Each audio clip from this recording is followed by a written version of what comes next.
What's up, everybody? Welcome to the Novichenko Whips YouTube channel. Today we're gonna quick change the oil in the Workhorse. Stopped by the local Ford dealership to pick up some Motorcraft filters. Checking out the new updated Gen 3 with the new headlight design. I don't know how I feel about it. I liked the Gen 3 before. These headlights were less rounded off. I wonder if they have a Raptor R here. That would be cool to go take a look at. It's an interesting super dark green olive paint. There's a black one here. The black looks cool. Let's see if this one's also, it's most likely the updated front end as well. These trucks are really nice inside. My friend has a Gen 3. I really like the interior. It's definitely more luxurious. It's not bad, but I'm still a Gen 2 guy at heart. Gen 2 all the way. Let's go see what they got. Fits nicely in the cup holder. Boom. Filter changed. Installed. I dropped by some other dealership locally here and I saw this kind of cool Raptor with a bunch of orange on it. A bunch of interesting mods. Like, does anyone know what these are? Someone got the beadlock covers painted, orange stickers. It's not lifted. It looks like stock height, but it looks really cool. Maybe I'll get some ideas for my truck on what I can do.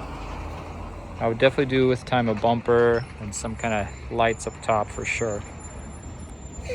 I usually jack up the truck or drive it up on ramps, but you don't even need to do that. Have a slight lift. We're just gonna get under and let it drain first while it's hot. And there's a little drain access panel right there. Sorry, right there. You take that off, and then I have a little trick drain plug. So I have an aftermarket metal drain plug, and after you take out the cap, you screw this guy in, and this is what allows the oil to come out.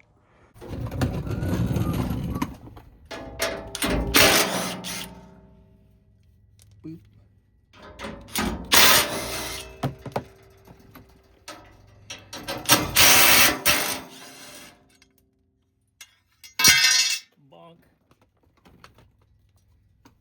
Overall, it's a pretty fast oil change. If you do it often, you get more proficient at it. And considering the not so large oil capacity of this truck, you should probably be changing the oil more often. So here's this top cap. Unscrew that. That's what the top cap looks like. I forget what the name of this whole deal is, but it's pretty nice that you don't have to take Ronin. It's a Ronin little thing, and then you put in your little, try to not get it all over your fingers. There we are. It's definitely hot. Let's see if I can twist it some more, get a better flow on it. There we go.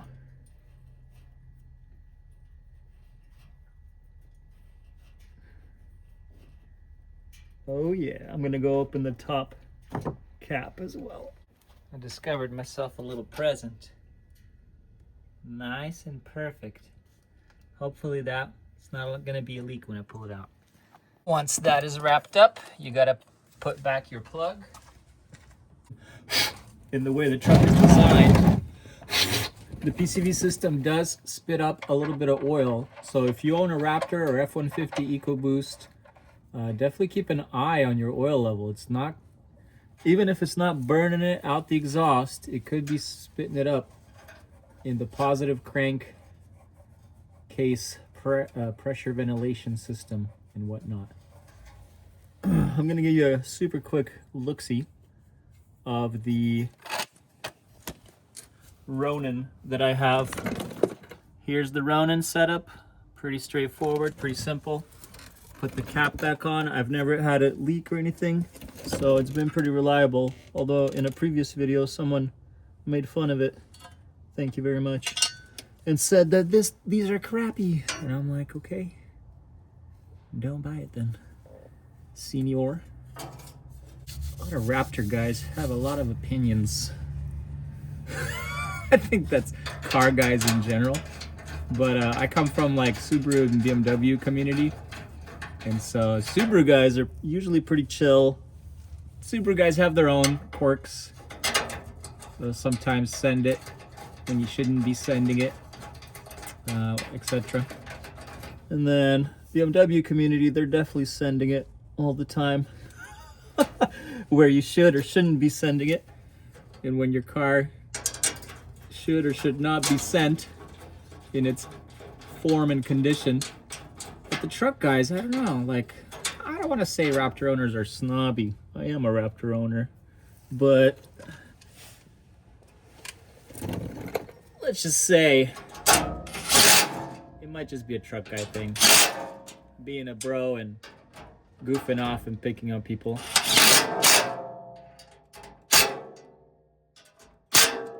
Either way, great trucks. You know, I understand the type of person to buy a Raptor is someone that's gonna want some performance.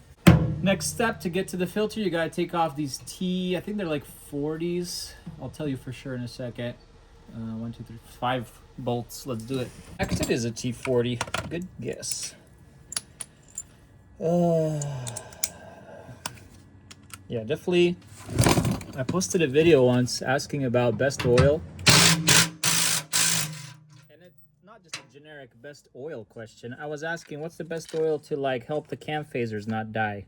Valid question. The amount of responses was overwhelming, like, oh, can't fix it with an oil. I'm like, I'm not asking you how to fix cam phasers. I'm just asking for good oil that'll probably keep them lubed and stuff.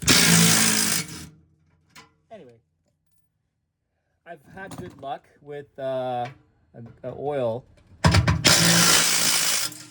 think it's the Valvoline Restore and Protect.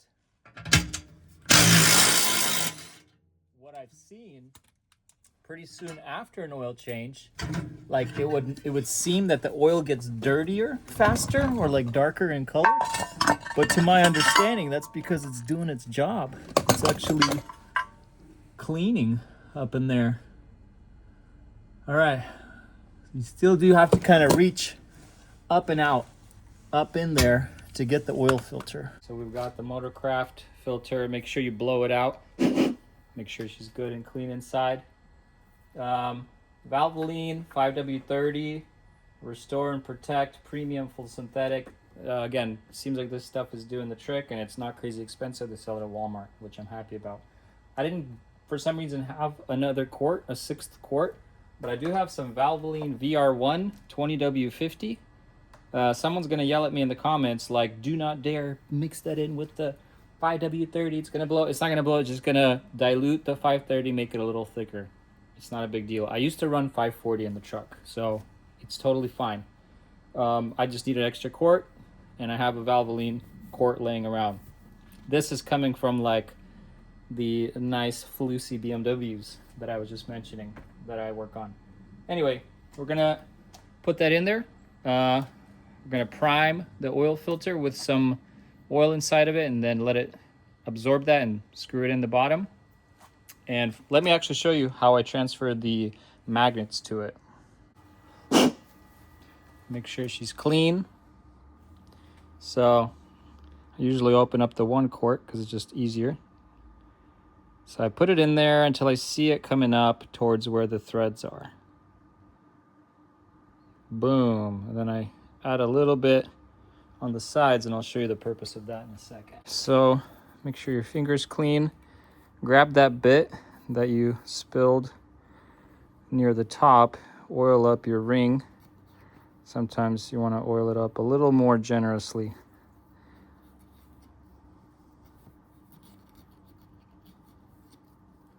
So this will make sure you get a good seal.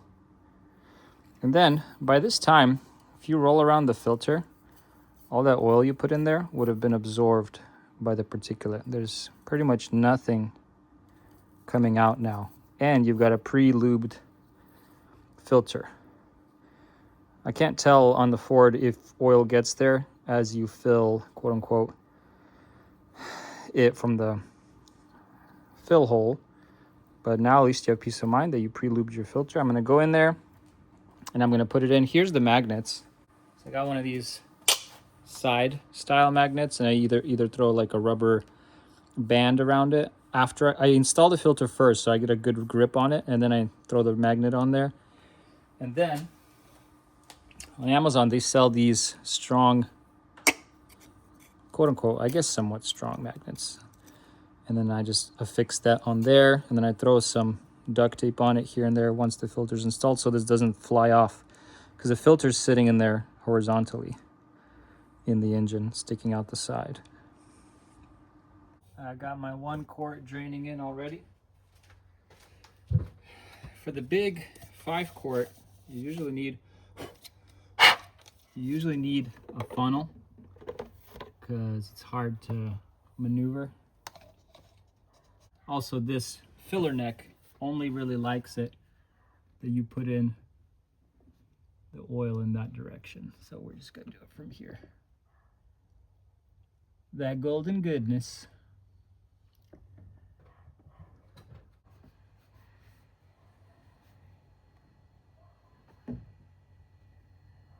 All right, we're gonna do the first start.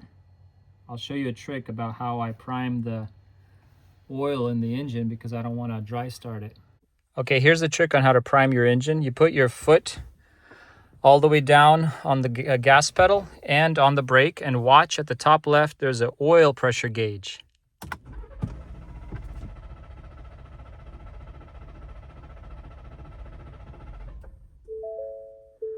I think it times out on purpose so that you don't burn out your starter, but we're gonna do it one more time. And as soon as we see that come up, I can release the gas pedal and it'll start the truck.